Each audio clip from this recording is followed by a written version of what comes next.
Pro Govinda season 2ची पूर्व पात्रता फेरी राज्यभरातील 32 संघांनी सहभागी होत मोठ्या उत्साहात ठाण्यातील स्वर्गीय बाबूराव सरनाईक जिम्नॅस्टिक सेंटर येथे संपन्न झाली।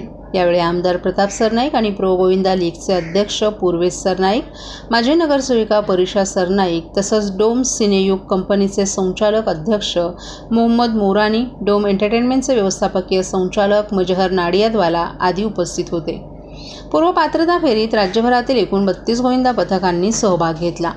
पूर्व पात्रता फेरीच्या दुसऱ्याच दिवशी बाल उत्साही क्रीडा मंडळ, नूतन बालवाडी गोविंदा पथक, ओमसाई सेवा मंडळ, आशीर्वाद मित्र मंडळ गोविंदा पथक, बालमित्र जिम गोविंदा पथक, आयन्स गोविंदा पथक, किसननगरचा राजा MMRDA गोविंदा पथक, शिवगणेश मित्र मंडळ गोविंदा पथक, अष्टविनायक जय जवान गोविंदा पथक, गावनीचा गोविंदा पथक, संघर्ष, हिंदुराज, ओम ब्रह्मांड साई गोविंदा पथक, विघ्नहर्ता या पथकांनी आपलं कौशल्य दाखवलं। या फेरीतून अंतिम फेरीसाठी 16 संघांची निवड करण्यात आली आहे। अंतिम फेरी 18 ऑगस्ट रोजी वरळीतील डोम SVP स्टेडियम येथे होणार आहे। आज झालेल्या पूर्व पात्रता फेरीत मानवी मनोऱ्यांचा अद्भुतपूर्व खेळ अनुभवायला मिळाला। गोविंदांच्या क्रीडा कौशल्याला जगासमोर आणणं आणि या खेळाला जागतिक प्रतिष्ठा मिळवून देणं या उद्देशानं या स्पर्धेचं आयोजन करण्यात येतं। मातीपासून मॅटपर्यंत दहीहंडीचा प्रवास पाहताना अतिशय समाधान वाटतं, असं प्रो गोविंदा लीगचे अध्यक्ष पूर्वेश सरनाईक यांनी सांगितलं। 18 ऑगस्टला प्रो गोविंदा सीझन 2 अंतिम सामन्यात 16 गोविंदा पथकांचा थरार पाहायला मिळेल। प्रो गोविंदा सीझन 2च्या माध्यमातून गोविंदा पथकांचं क्रीडा कौशल्य सर्वदूर पोहोचवण्याचा आमचा प्रयत्न नक्की यशस्वी ठरेल, असंही पूर्वेश सरनाईक यांनी सांगितलं। दहीहंडी उत्सव हा केवळ पारंपरिक खेळ म्हणून नव्हे तर या खेळाला राष्ट्रीय खेळ म्हणून ओळख निर्माण व्हावी यासाठी अशा प्रकारच्या कार्यक्रमांचं आयोजन केलं जातं। कबड्डी, क्रिकेटप्रमाणे या खेळाचं व्यावसायिकीकरण करून खेळाडूंना प्रोत्साहित करणं, खेळामधील सुरक्षितता वाढवणं तसंच प्रेक्षकांचा सहभाग वाढवणं हा या स्पर्धेमागील उद्देश आहे। प्रो गोविंदा सीझन 2च्या माध्यमातून गोविंदा पथकांना हक्काचं व्यासपीठ उपलब्ध झाले। यातून अनेक खेळाडूंना प्रेरणा मिळत असल्याचंही त्यांनी सांगितलं। आंतरराष्ट्रीय दर्जावर घेऊन जाण्यासाठी तुम्ही काय प्रयत्न करणार आहात? नाही बघा, दहीहंडी हा उत्सव आहे, तो मराठमोळा उत्सव आहे, तो 365 दिवस चालणारच, कारण ही मराठमोळी संस्कृती आपली महाराष्ट्राची परंपरा आहे। ती संस्कृती तर मोडीत काढायची नाही, पण ह्या संस्कृतीच्या मातीतनं निर्माण झालेला गोविंदा ह्याला क्रीडा प्रकारामध्ये समावेश झाल्यामुळे तो राष्ट्रीय स्तरावर आणि आंतरराष्ट्रीय स्तरावर घेऊन जायचं आहे। राज्यस्तरीय स्तरावर घेऊन जायला मी कॅपेबल होतो। मी जवळजवळ 7-8 वर्षे मेहनत केली आणि तो राज्यस्तरीय स्तरावर घेऊन गेलो आहे। परंतु भविष्यामध्ये येणारी पिढी राष्ट्रीय स्तरावर आणि नंतर आंतरराष्ट्रीय स्तरावर ॲटोमॅटिक पोचणार आणि पूर्वेश सरनाईक त्या पद्धतीनं मेहनत करत आहेत, त्यामुळे ते होईलच। आणि त्यासाठी जे काही गरज लागेल राज्य शासनाची किंवा केंद्र शासनामध्ये सुद्धा आमचं युतीचं सरकार आहे, त्यामुळे मला असं वाटतं की तो त्या परीनं प्रयत्न करतो आहे। कारण या 18 तारखेच्या गोविंदांना त्यांनी केंद्रीय क्रीडा मंत्री आणि केंद्रीय क्रीडा राज्यमंत्र्यांना सुद्धा आमंत्रण दिलेलं आहे आणि त्यांच्या माध्यमातून जर ह्या स्पर्धा अशा होतात हे त्यांनी बघितलं तर निश्चितपणे ते सहकार्य करतील। तर या गोविंदाला नेते तर भरपूर येणार आहेत, अभिनेतेही येणार आहेत, कारण शेवटी कसं आहे की लोकांपर्यंत पोचण्यासाठी म्हणजे वड्याबरोबर चटणी लागते, तशा पद्धतीनं काही आम्ही अभिनेत्यांना ह्या ठिकाणी आमंत्रित केलेले, पण आल्यानंतर तुम्हाला कळेल आतापासून ती कुणाला बोलवलं, म्हणजे बोलवलं भरपूर लोकांना, परंतु कोण येतील हे आता सांगणं योग्य होणार नाही। परंतु चांगले अभिनेते अभिनेत्री येतील, जेणेकरून असून उत्साहाचं वातावरण गोविंदांच्या मनामध्ये निर्माण होईल। ठाणे शहरात सुरू असलेल्या रस्ते दुरुस्तीच्या कामाचा आढावा घेण्यासाठी आज महापालिका आयुक्त सौरभ राव यांनी ठाणे शहरातील सर्व रस्त्यांच्या कामांची पाहणी केली। पावसामुळे शहरात ठिकठिकाणी पडलेले खड्डे हे स्वच्छ करून ते मास्टिकच्या साह्यानं युद्धपातळीवर दुरुस्त करण्याचे निर्देश पालिका आयुक्तांनी महापालिका, मेट्रो प्राधिकरण, सार्वजनिक बांधकाम विभाग, MMRDA या सर्व प्राधिकरणांच्या अधिकाऱ्यांना दिले आहेत। ठाणे महापालिका कार्यक्षेत्रात गेल्या काही दिवसांपासून पावसाची संततधार सुरू आहे। त्यामुळे रस्त्यांवर ठिकठिकाणी खड्डे पडले असून ते तातडीनं दुरुस्त करण्याची कार्यवाही करत असतानाच रस्त्यावर उंचवटा राहणार नाही, रस्त्यांवरील खड्डे भरल्यानंतर या ठिकाणचा रस्ता हा एकसमान राहील अशा पद्धतीनं रस्त्यांची दुरुस्ती करावी, तसंच रस्त्याच्या कडेला पावसाचं पाणी वाहून जाण्यासाठी असलेली पावसाळ्या गटारांची साफसफाई करण्यात यावी, तसंच गटारातील काढण्यात आलेला गाळ हा तेथेच न टाकता तो तातडीनं उचलण्यात यावा अशा सूचनाही पालिका आयुक्तांनी यावेळी दिल्या.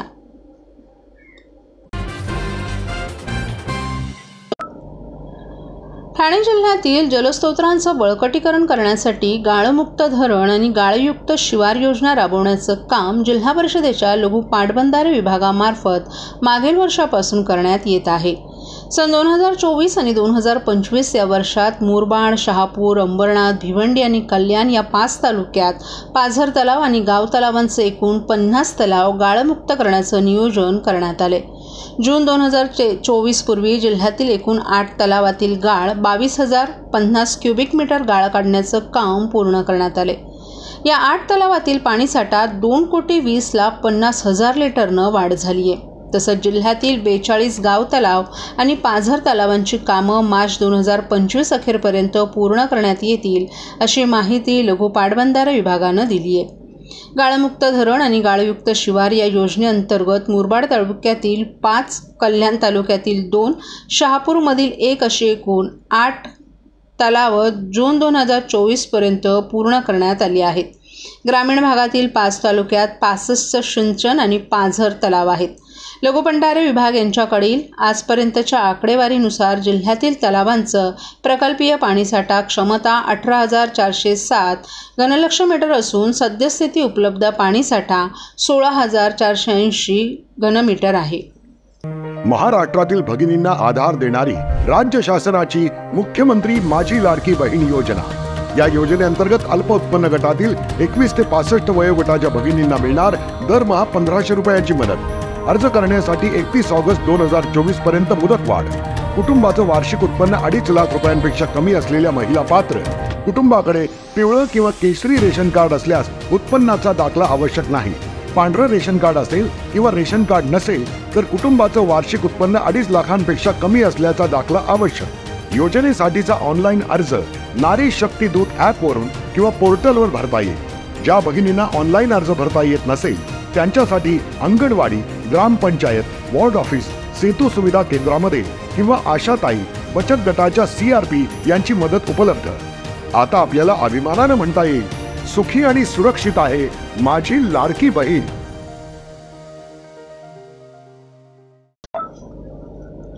ठाणे घोडबंदरकडे जाणाऱ्या मार्गिकेवर करपे कंपाऊंड जुना टोल नाका येथे गर्डर घेऊन जात असलेला एक भला मोठा पुलर रात्री 2:45च्या सुमारास रस्त्यावर क्रॉस झाल्याची घटना घडली. या पुलरला दुसऱ्या पुलरच्या साह्यानं बाजूला घेण्याचे प्रयत्न सुरू करण्यात आले. या ठिकाणी एकही लाईन सुरू नसल्यानं घाटामधील दोन्ही बाजूकडील वाहतूक पूर्णपणे ठप्प झाली होती. याचा फटका घोडबंदर मार्गावरील दोन्ही बाजूच्या वाहनांना बसला. पहाटेपासून वाहनं जागच्या जागी खोळंबली होती. दरम्यान सकाळी 6:30च्या सुमारास हा पुलर बाजूला करण्यात आला.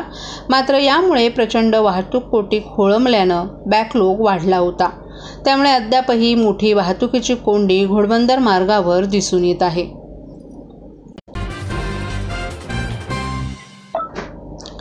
राज्य सरकारनं सामाजिक न्याय विभागाचा निधी तीर्थयात्रा योजनेसाठी वापरण्याचा निर्णय घेतलाय. तसंच मागासवर्गीय विद्यार्थ्यांच्या परदेशी शिष्यवृत्तीमध्ये कपात करण्यात आली आहे. या विरोधात रिपाई एकतावादीनं रणशिंग फुंकले. या निधीमध्ये कपात करण्याचा निर्णय मागे न घेतल्यास राज्यभर आंदोलन छेडण्याचा इशारा रिपाई एकतावादीनं दिला आहे. एकतावादी या पक्षाच्या राज्यस्तरीय मेळावा नानासाहेब इंदिसे यांच्या नेतृत्वाखाली शास्त्रीनगर येथे आयोजित करण्यात आला होता. या मेळाव्यात सामाजिक न्याय विभागाच्या निधी कपातीस विरोध करण्याचा ठराव एकमतानं पारित करण्यात आलाय. या मेळाव्यात आगामी काळात येऊ घातलेल्या विधानसभा आणि स्थानिक स्वराज्य संस्थांच्या निवडणुका आदींवर चर्चा करण्यात आली. राज्यात अनेक ठिकाणी बौद्ध, मातंग, चर्मकार समाजावर अन्याय अत्याचाराचं प्रमाण वाढीस लागले. त्याविरोधातही या बैठकीत जनआंदोलनाची दिशा ठरवण्यात आली आहे. यावेळी नानासाहेब इंदिसे यांनी परदेशी शिक्षण घेणाऱ्या दलित विद्यार्थ्यांच्या शिष्यवृत्तीमध्ये 50% कपात करण्यात आल्याचं सांगितलं. तसंच अटी देखील जाचक करण्यात आल्या आहेत. सामाजिक न्याय विभागाचा निधी दलित विकासावर खर्च करण्याऐवजी इतरत्र वळवण्यात येत आहे. ही बाब अत्यंत चुकीची आहे. मुख्यमंत्री संवेदनशील आहेत, मात्र त्यांच्याकडून जर असं होणार असेल तर मागासवर्गीय समाजावर हा मोठा अन्याय आहे. या संदर्भात आपण मुख्यमंत्री एकनाथ शिंदे यांचीही भेट घेणार आहोत. जर त्यानंतरही निधी वर्ग करणं न थांबल्यास आम्ही राज्यभर आंदोलन छेडू असा इशारा इंदिसे यांनी दिलाय. या मेळाव्यास प्रदेशाध्यक्ष विकास निकम, कार्याध्यक्ष जितेंद्रकुमार इंदिसे, राष्ट्रीय युवा अध्यक्ष भैयासाहेब इंदिसे, राष्ट्रीय सरचिटणीस प्रल्हाद सोनवणे यांच्यासह विविध जिल्ह्यांचे अध्यक्ष, कार्यकारिणी सदस्य आदीही उपस्थित होते. महाराष्ट्र राज्य कार्यकारिणीच्या बैठकीमध्ये 2 विषयावर अति महत्त्वाची चर्चा झाली. एक, समाज कल्याण विभागाचा, न्याय विभागाचा जो निधी आहे तो शासन अन्यत्र वळवते, त्याला आमचा सक्त विरोध आहे. हा निधी परत आम्हाला करावा सामाजिक न्याय विभागाला, हा त्याच्यामध्ये मोठी चर्चा चालू झालेली आहे. यासाठी आदरणीय नामदार मुख्यमंत्री साहेबांची भेट घेऊन त्या ठिकाणी हा प्रश्न कसा निघेल, तो तोडगा निघेल यासंबंधी प्रयत्न करतात. आणि विधानसभेच्या निवडणुकीसंबंधात महाराष्ट्र प्रदेशचे अध्यक्ष विकासजी निकम, भैयासाहेब इंदिसे, भाऊसाहेब इंदिसे,